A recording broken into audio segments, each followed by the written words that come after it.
자, 그 첫 번째가 바로 이 알함브라 궁전을 가지고 궁전을 보고 작곡을 한 음악가가 있었습니다.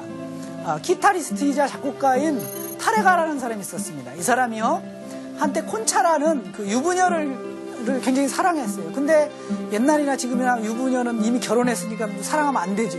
그래가지고 실연을 당했습니다.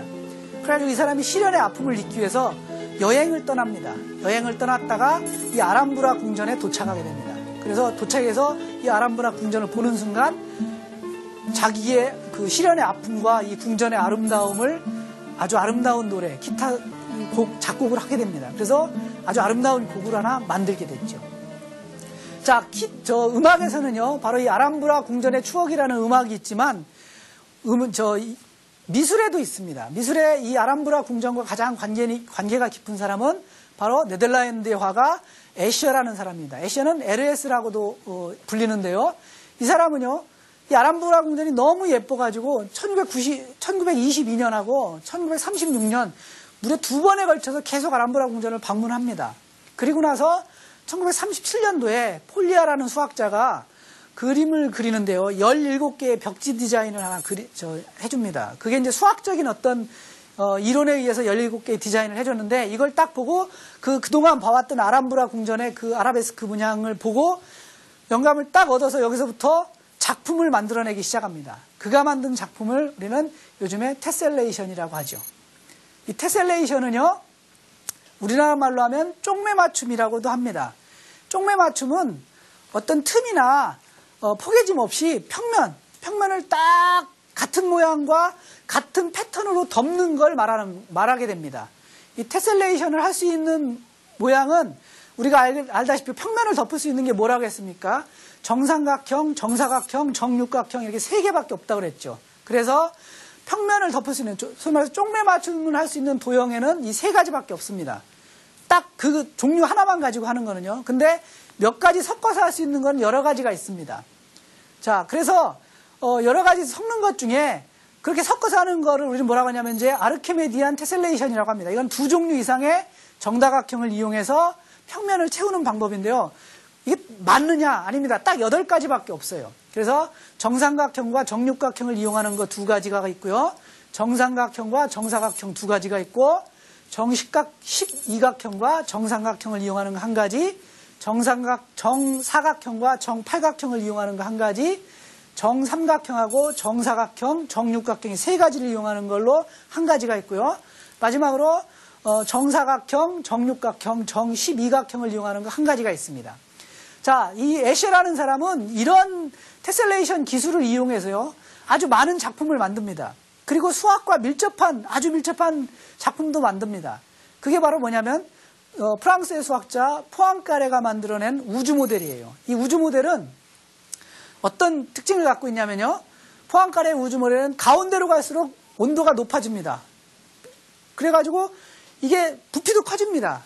근데 거기 사는 사람은 몰라요. 끝으로 갈수록 점점점 온도도 내려가고 부피도 작아집니다. 그래서 이 경계로 가면 어떻게 되느냐, 바로 절대 영도가 됩니다. 절대 영도는 마이너스 273도입니다. 모든 것이 부피가 없어지고 뭐 이런 과학적인 온도죠.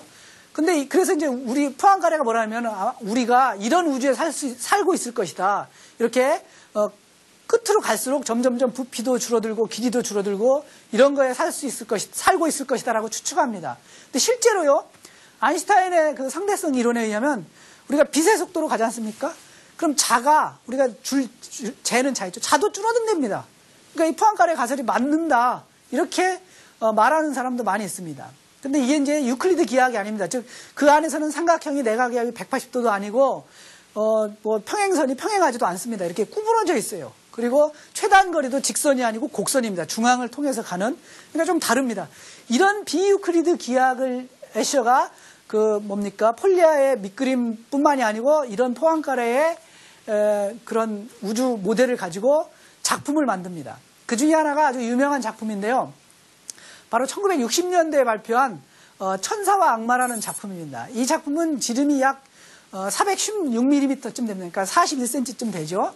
자, 이게 이 그림에 보면은요, 포앙까레 우주론이 우주가설이 그대로 들어가 있습니다. 가운데 부분은 커지고 밑으로 갈수록 점점 작아져 가지고 아주 나중에는 보이지도 않습니다. 물론 이게 어떤 사람은 이 에셰라는 사람이 프랙탈이라는 걸 이용해서 프랙탈적인 요소도 거기다 넣었다. 또 뭐 이런 얘기도 합니다. 그렇지만 결국 중요한 건 뭐냐? 바로 이 안에는 쪽매 맞춤이라고 하는 테셀레이션의 기술이 기본적으로 들어가 있다는 거죠. 그래서 이 테셀레이션 기술을 이용해서 계속 반복되는 겁니다. 이 반복되는 거를 첨가하고 그 다음에 포항가래 우주가설 가운데에서 끝으로 경계선으로 가면 갈수록 줄어든다. 이런 걸 한꺼번에 표현해서 작품을 만든 것이 바로 이 천사왕마입니다. 그러니까 어떻습니까, 여러분? 차원에서도 예술가들이 뭐 했습니까? 초입방체도 그렸고 계단을 내려오는 누드도 그렸고 여기 지금 음악가도 이 아람브라 궁전을 보고 그 테셀레이션을 보고 이용했고 바로 이 에시어라는 사람도 이런 수학적인 아이디어를 이용해서 자신의 예술 세계를 펼쳤죠. 수학은요, 수학만 있는 게 아닙니다. 그래서 이런 다양한 수학들을 사람들이 어디에 이용하느냐에 따라서 어떤 경우에는 예술도 되고 미술도 되고 어떤 경우에는 음악도 되고 어떤 경우에는 뭐 공학도 되고 아주 다양한 방법에 쓰이는 거죠. 그러니까 여러분들이 이런 수학을 잘 알고 이해하는데 이 첫 번째 되는 것이 바로 이 수학의 역사를 되짚어보는 것이죠. 자, 오늘은요, 이 테셀레이션에 대해서 좀 자세하게 설명 못하고 대충대충 넘어갔는데 기회가 된다면 자세히 한번 알아보면 재밌을 겁니다. 다음 시간에는 마지막 시간으로 암호에 대한 얘기를 좀 해보기로 하겠습니다.